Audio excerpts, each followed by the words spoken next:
Fala meu amigo, fala minha amiga, em especial a você, aluno do primeiro ano do ensino médio regular do estado de Minas Gerais. Mais uma vez, eu, professor Matheus, professor de História, venho até aqui com vocês para a gente poder dar continuidade ao nosso processo de resolução dos PETs, o Plano de Ensino Tutorado, que foi disponibilizado para você pela Secretaria do Estado de Educação de Minas Gerais. Bom, a gente chegou aqui agora, galera, à última semana do módulo 3. Já estamos vencendo barreiras e barreiras juntos e vamos continuar nessa caminhada. Só que antes da gente começar a trabalhar com um tema que é um tema muito interessante, que é a transferência da corte de Portugal, ou seja, a vinda da família real de Portugal para o Brasil, eu queria falar para vocês que para quem não me conhece, a galera que a gente está tendo uma interação muito bacana lá no canal, mas para quem não me conhece, estão vendo aqui em cima, que eu, galera, faço parte de um projeto maior. Um projeto conhecido como Escola Online. Tá brincando que você não conhece? Vem comigo. O projeto Escola Online, galera, na qual eu faço parte, e alguns outros professores, a gente vai estar oferecendo nas redes sociais, via Instagram, via Twitter, via Facebook, e aqui, claro, no canal do YouTube, nós vamos estar oferecendo várias disciplinas que, além da resolução dos PETs, a gente vai ter também conteúdo. Estamos com um projeto de colocarmos listas de exercício e material para você. Então, galera, para quem ainda não se inscreveu, aproveita, vai lá, se inscreve no nosso canal, ativa as notificações, dá um like, porque, como eu sempre digo, você ajuda o canal a crescer e a gente ajuda você a fazer um ensino de melhor qualidade. Ok? Então, antes da gente começar a resolução, vamos lembrar do que é sempre normal? Vamos lá, galera? Roda a vinheta.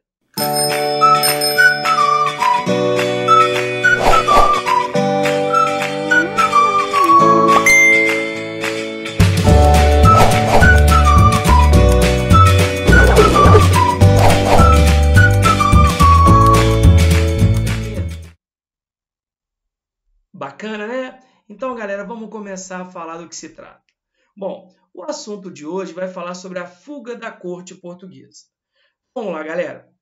No início do século XIX, os planos da expansão do imperador francês Napoleão Bonaparte. Então, a primeira coisinha básica é o seguinte: a gente vai lembrar que Napoleão é um cara que vai ficar no poder na França em 1799, quando ele promove o tal do golpe do 18 Brumário, e vai ficar até 1815, e ele vai transformar a França. Estavam em franco desenvolvimento. Em sua pretensão de conquistar a Europa, acabou desafiando a Grã-Bretanha, no caso a Inglaterra, que, querendo ou não, foi a sua grande rival. O exército napoleônico era imbatível, mas a supremacia da marinha britânica era incontestável. Inclusive, reza a lenda que diz o seguinte, né? Que se Napoleão soubesse geografia e Hitler soubesse história, o caminho da humanidade era outro. Porque nós vamos perceber falhas muito comuns em estratégias militares adotadas pelos dois. O exército napoleônico, a França napoleônica decretou então o bloqueio continental. Cuidado com essa expressão, galera, porque foi uma decisão tomada na Europa, também chamado por nós de Decreto de Berlim, que consistia em impedir os navios ingleses de ancorar nas cidades portuárias europeias. Ou seja, a ideia do Napoleão era bloquear o continente europeu de produtos ingleses. A expressão bloqueio continental remete ao decreto de Napoleão Bonaparte de 1806, que declarava estar a Inglaterra em estado de bloqueio, ou seja, que estava proibido o comércio com os ingleses. Napoleão, então, passou a forçar os outros reinos europeus a aderirem ao bloqueio.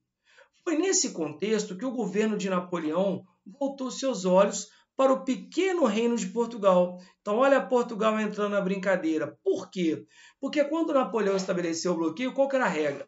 A ideia era enfraquecer a Inglaterra, sua principal rival. Então, de forma bem simples, seria mais ou menos o seguinte: a partir de agora, 1806, você, nação europeia, ou você irá fazer comércio só com a Inglaterra, ou você irá fazer comércio só com a França. Tá? E aí você pode estar se perguntando, e se eu quiser fazer comércio com a Inglaterra? Napoleão fala, por mim, sem problema. O máximo que vai acontecer é que eu vou invadir o seu país. Então, Napoleão deu recado. Ou você faz comigo, ou você faz comigo. Tanto é que o primeiro país a negar o bloqueio continental foi a Espanha. O que o Napoleão fez? Para provar que ele não está brincando, ele foi, invadiu a Espanha, tirou a família real espanhola e colocou o irmão dele. E Portugal tem uma atitude que todo mundo conhece, que é até um tanto quanto covarde. Reza a lenda que Portugal não faz nem sai da moita. Porque olha só, por que Portugal resolve abrir os seus olhos para o pequeno reino, a França, perdão, resolve abrir os olhos para o pequeno reino português? Porque Portugal era o aliado da Grã-Bretanha, ou seja, Portugal era realmente parceiro da Inglaterra. E se você ocupasse Portugal, você poderia abrir o caminho da França, vejam vocês, para a Ásia, porque Portugal tinha colônias na Ásia, Portugal tinha colônias na África e até mesmo dominar o Brasil, que era a principal colônia e principal fonte de renda portuguesa. Então, galera, a história do Napoleão é justamente pressionar Dom João a tomar a decisão. Ou você vai ficar do meu lado, ou você vai assumir ficar do lado da Inglaterra. Mas se porventura assumir ficar do lado da Inglaterra, arque com as consequências. Tá? Coloquei para vocês aqui 2 mapinhas, tá? Para você entender. Você repare que nesse mapa maior, galera, vejam, essa linha pontilhada em azul mais escuro indica o que a gente chama do bloqueio continental. Então, repara, a intenção é basicamente o seguinte: proibir que produtos ingleses, galera, vejam, circulassem no mercado europeu. Então, eu vou estar tentando bloquear. Como Portugal não aceitou, o que Portugal fez? Notem, aqui, galera, eu coloquei um mapinha menor que vai falar da fuga da família real portuguesa para o Brasil. Ok? Mas isso é o que a gente vai falar agora, porque vejam vocês. Dom João, no caso, galera, vejam vocês, para a gente poder situar, Dom João VI exercia a regência de Portugal desde 1792, pois sua mãe, Dona Maria I, conhecida por nós como Maria Louca, aquela que vai assumir, lembra? Depois que o Pombal saiu, que a gente até falou disso na sala, abalada pela perda de um filho e do marido em um curto período, estava impossibilitada de reinar. Apesar de pressionado pelos franceses, o príncipe regente Dom João VI e seus conselheiros evitaram aderir ao bloqueio continental e se indispor com os ingleses. Chegaram a esboçar o fechamento dos portos portugueses, no caso lusitanos, aos ingleses. No entanto, voltaram atrás. Dom João parecia vacilar, mas procurava ganhar tempo. Com isso, conseguia contornar as pressões da França sem ferir diretamente a Inglaterra. Entretanto, essa era uma estratégia com dias contados. Por quê? Porque a França de Napoleão pressionava. Tipo, Portugal, você já decidiu de que lado vai estar? Do lado francês ou do lado inglês? E o Dom João muito falava o seguinte: Napoleão, fica tranquilo que meu fechamento é você. Mas no fundo, Dom João ganhava tempo para quê? Para articular a fuga da família real. Dizem que no diário de Napoleão Bonaparte, ele coloca que um dos poucos homens a enganá-lo foi o Dom João, porque Napoleão jurava que Portugal aceitaria o bloqueio, ficando contrário à Inglaterra. Só que a gente sabe que não é isso que acontece. Por quê? A partir de julho de 1807, Napoleão ameaçou invadir o território português, caso Dom João não rompesse com a Inglaterra. E olha que Napoleão já tinha ocupado a Espanha, então era fácil também ocupar o território português. Todos os meios diplomáticos de Portugal foram acionados para tentar demover os franceses dessa decisão sem resultado. Então tentaram, não, Napoleão, calma, que a gente vai tomar uma decisão. Nesse meio tempo, o ministro inglês Lord Strangford, auxiliado pelo português Dom Rodrigo de Souza Coutinho, tentavam convencer Dom João a mudar a sede do reino para o Brasil. Então já havia uma pressão, já de longa data, tá, galera, de você poder mudar a corte de Portugal para o Brasil, porque Portugal estava na iminência de sofrer um ataque e ser ocupado pelos franceses. Ok? Então, vamos lá. O objetivo imediato da mudança para o Brasil era fugir de Portugal, para manter intacta a coroa portuguesa. Então, qual que é o plano? Para eu tirar a coroa do ataque francês, trazer a coroa para o Brasil. Mas o plano de alguns conselheiros era mais ambicioso. Então, além de trazer a família real para cá, olha o que eles queriam, galera. Formar um imenso império luso-brasileiro no Atlântico. Então, a ideia era usar o Brasil como quê? Como sede da nova monarquia, ok? Então, olha lá, transferindo a sede do governo português para o Rio de Janeiro, capital do vice-reinado do Brasil. Então, você administraria agora do Rio de Janeiro, que de certa forma teria uma certa posição estratégica no Atlântico. Os preparativos para a viagem foram acelerados, com a notícia de que o general francês Jean de Junot, à frente do exército de 23 mil homens, estava prestes a invadir Lisboa, vindo da Espanha. Lembra, a Espanha já tinha sido ocupada, então a ideia era realmente o quê? Ocupar também Portugal.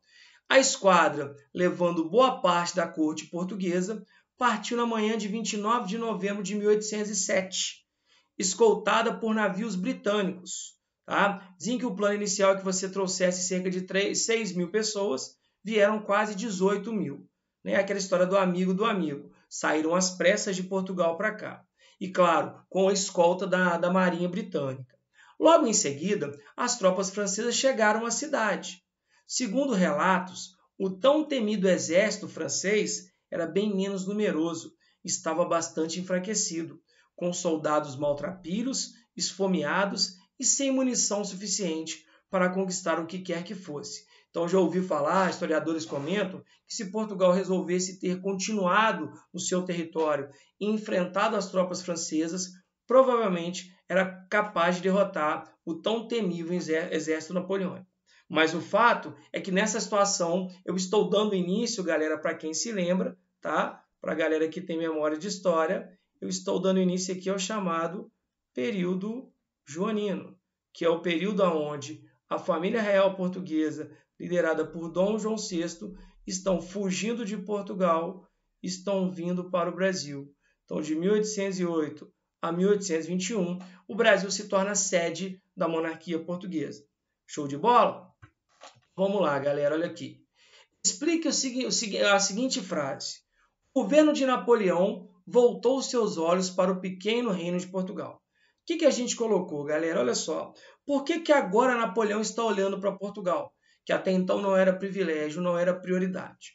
Porque, galera, eu coloquei aqui como sugestão de resposta o seguinte. Olha lá. A frase faz referência à proposta de Napoleão Bonaparte invadir Portugal, que se recusara a aceitar a imposição do bloqueio continental. Então, o que ele coloca? Tá? Porque, no primeiro momento, Napoleão achava que Portugal fosse fechar com a França. Como Portugal estava mais disposto a manter relações com a Inglaterra e negar o que Portugal faz, o que acontece, galera? Então, como Portugal não aceitou, o que o Napoleão fez? Ele falou, opa, então eu tenho que olhar com mais cuidado. Porque, diante disso, ao olhar para Portugal com mais cuidado, representa ocupar o reino português e não só Portugal. Mas você estaria ocupando o quê? As colônias portuguesas na Ásia, na África e como nós falamos também sobre o Brasil. Para quem se lembra, o Brasil até então era a principal colônia portuguesa que, de certa forma, lhes dava mais retorno. Show de bola? Então a gente vai lembrar basicamente disso aqui. Tá? Então Portugal, num primeiro momento, não era prioridade, mas como Portugal se mostrou disposto a ficar do lado da Inglaterra e não aceitar o bloqueio, Napoleão teve que olhar para Portugal com outros olhos. Show de bola? Então vamos lá. Qual foi a posição de Portugal diante do bloqueio continental imposto por Napoleão Bonaparte? Então, uma pergunta que eu faço para você. O que Portugal fez? Aceitou ou não o bloqueio continental? Bom, acabamos de falar que Portugal se recusou a aceitar o bloqueio, ou seja, Portugal recusou a romper relações econômicas com a Inglaterra e, de certa forma, o que aconteceu? A família real, por então sofrer represálias, acaba negando o bloqueio e se transferindo para o Brasil. Então, olha só, galera, como a gente viu na resposta anterior, Portugal se coloca contrário ao bloqueio continental. Então, é só você lembrar que Portugal toma uma atitude de negação ao bloqueio. Portugal não aceita o que foi o quê? Colocado por Napoleão, mantendo relações com a Inglaterra e não com a França, o que acaba gerar a fuga da família real portuguesa para o Brasil. Como a gente viu, a partir do momento que eu me coloco do lado que, galera, do lado da Inglaterra, os ingleses então foram grandes responsáveis por estimular a vinda da família real, dando a ela escolta para que eles pudessem cruzar o Atlântico. Belezinha? Dá para entender? Então vamos lá, é bem tranquilo, né? Essa partezinha é boa para a gente fazer o link de que está acontecendo lá na Europa, tem relações com a gente aqui. Show de bola? Vamos lá. Para alguns conselheiros do reino português, qual era o objetivo da mudança da corte para o Brasil? Então, como eu falei, em geral, muita gente fala que a transferência da corte para o Brasil era proteger a corte, no caso a família real, Dom João e toda a família, de possíveis retaliações de Napoleão. Mas alguns conselheiros tinham um projeto mais ambicioso. Lembra que eles queriam fazer um império luso-brasileiro no Atlântico. Tá? Mas a maioria acreditava que a fuga representava o seguinte, galera, uma estratégia de garantir a segurança da corte. Já ouvi historiadores, inclusive, falar que esse plano de transferir a corte para o Brasil era algo antigo. Porque a galera bota a mãozinha na consciência e entenda. Qual era a principal fonte de renda de Portugal? O Brasil. Nós sabemos que Portugal é um país pequeno, nunca teve um exército muito forte, então Portugal a todo momento corria riscos. Então, se eu transfiro a corte para cá, eu dou uma certa segurança. E com o bloqueio continental, essa necessidade se tornou o quê? Eminente. Mas o plano de alguns conselheiros era mais do que proteger. Porque, repito, galera, segundo o texto, a gente pode falar que essa transferência fazia parte de um projeto audacioso, que era formar um imenso império luso-brasileiro aqui no Atlântico. Então, quer dizer, o Rio de Janeiro seria sede, como foi, da monarquia, e o Brasil, então, passaria a ter um papel estratégico na administração portuguesa. Belezinha? Então, vamos lá. A corte no Brasil. Um fato, a família real foge, vem para cá. Vamos ver o que acontece com a corte vindo para cá. Dom João chegou a Salvador, na Bahia, em 22 de janeiro de 1808, onde permaneceu por um mês. Vejam, a galera saiu em novembro de 1807 e os caras chegaram no final de janeiro. Inclusive, reza a lenda que no navio que trouxe as mulheres, inclusive onde veio a Carlota Joaquina, né, esposa de Dom João, quando ela chega aqui, primeiro eles embarcam em Salvador, depois vão ao Rio de Janeiro. Eles ficaram lá durante um mês, né, para realmente o quê? Ver os estragos, saber notícias. E uma das coisas que quando a Carlota Joaquina chega no Rio, ela lança a moda de lenço. Então muitas mulheres começaram a usar lenço na cabeça. E aí existem fofocas de que por que ela usou lenço? Porque o navio que trouxe as mulheres, ele foi infestado por uma praga de piolho. E era tanto piolho na cabeça da Carlota Joaquina e de outras mulheres que a solução era raspar a cabeça. Então, para esconder aquele não penteado, o lenço virou uma moda. Tá? São as fofocas da viagem. Na antiga capital da colônia, o príncipe assinou a Carta Régia, que liberou os portos brasileiros às nações amigas. Então, galera, aqui você vai lembrar o seguinte, tá? 1808. Como é que a gente chama isso, galera? Abertura dos portos. E para muita gente, uma das medidas mais importantes tomado pela coroa portuguesa aqui, tá? Com a ocupação francesa em Portugal, porque é óbvio, como a família real veio de lá para cá, Portugal ficou sem governo, os franceses que já tinham ocupado a Espanha aproveitaram também para ocupar Portugal. Então, com a ocupação francesa em Portugal, o governo tinha de providenciar com rapidez o acesso à sua principal fonte de receitas, os impostos alfandegários. O que é isso? Regular tudo que entra e sai na sua principal colônia. A carta ordenava que todas as mercadorias fossem admitidas nas alfândegas do Brasil. O que é isso? Estou abrindo os portos, transportadas ou não por navios portugueses. Porque antigamente entravam apenas o que, galera? Navios transportados pela coroa, pagando um imposto de 24% sobre o seu valor. Então, toda nação amiga vai pagar 24%. Tanto é que a gente comentou, lembra, numa aulinha sobre os tratados de comércio e amizade, que, por exemplo, moçada, as nações amigas pagariam 24%. Portugal chegou à audácia de cobrar dele mesmo, moçada, a quantia de 16%. Enquanto a Inglaterra chegou a pagar 15%. Então a Inglaterra foi a nação que mais vantagem teve com o quê? Com a abertura dos portos. Ok? Determinava também que tanto os súditos de Portugal como os estrangeiros poderiam exportar para qualquer porto os produtos do Brasil, com exceção do pau-brasil e do diamante, pagando os impostos usuais. Então o que eu estou deixando claro? Estou abrindo a economia. Bom, os comerciantes locais ficaram muito satisfeitos, pois se abriu a possibilidade de negociarem diretamente com outros mercados. O que eu estou fazendo? Quebrando o pacto. Estavam preparados para um novo papel, pois praticavam rotineiramente, desde o século XVIII, o tráfico de escravos, em um comércio que envolvia várias praças mercantis do Brasil, da Ásia e da África. Os grandes prejudicados foram os comerciantes de Portugal, que perderam a exclusividade na intermediação entre os mercados colonial e europeu. Então, o comerciante português ele era um intermediador. E agora, galera, eu permito, com a quebra do pacto, com a abertura das nações amigas, dos portos, no caso, eu estou permitindo que os comerciantes locais pudessem o quê? Lucrar. Show de bola? Vamos lá. Qual foi o objetivo da assinatura da Carta Régia por Dom João? Que Carta Régia é essa, galera? 1808, tá? Então você vai lembrar. Qual que é o objetivo que eu estou fazendo? Eu estou aqui tentando regulamentar a minha principal fonte de renda, que são as tarifas alfandegárias. Eu preciso mexer numa situação que para mim é muito rentável, a controlar a entrada e saída de produtos. O que ordenava o documento? A própria ideia. Eu estou abrindo os portos às nações amigas, no português claro, estou quebrando o pacto colonial. Então, uma sugestãozinha boa de resposta para vocês. O objetivo da Carta Régia, em 1808, foi regulamentar a principal fonte de renda da corte portuguesa, que eram os impostos alfandegários, tudo que entrava e saía no território brasileiro, na sua colônia. Esse documento determinava a abertura dos portos às nações amigas, o que para muitos historiadores representou a quebra do pacto colonial brasileiro.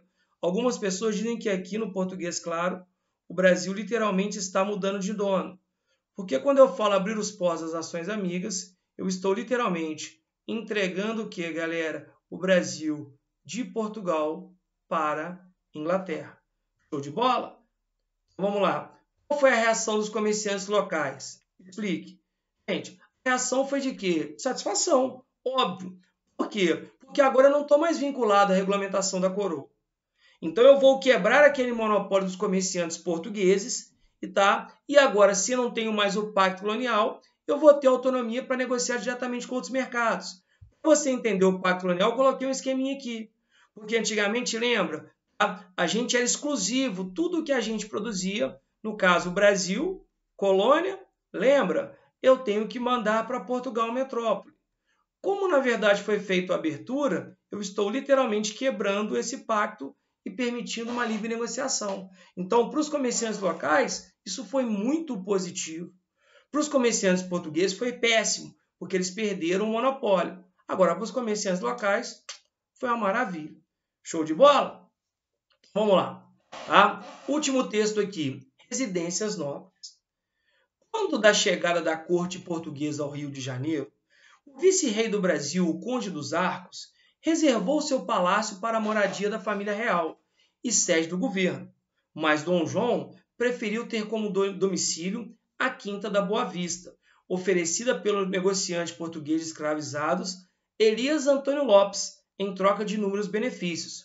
Para quem conhece no Rio, galera, a Quinta da Boa Vista é onde fica o zoológico e com muito pesar eu falo que é onde ficava o Museu Nacional, que sofreu com aquele incêndio catastrófico. Mas ali, galera, foi sede da monarquia real portuguesa aqui no Brasil.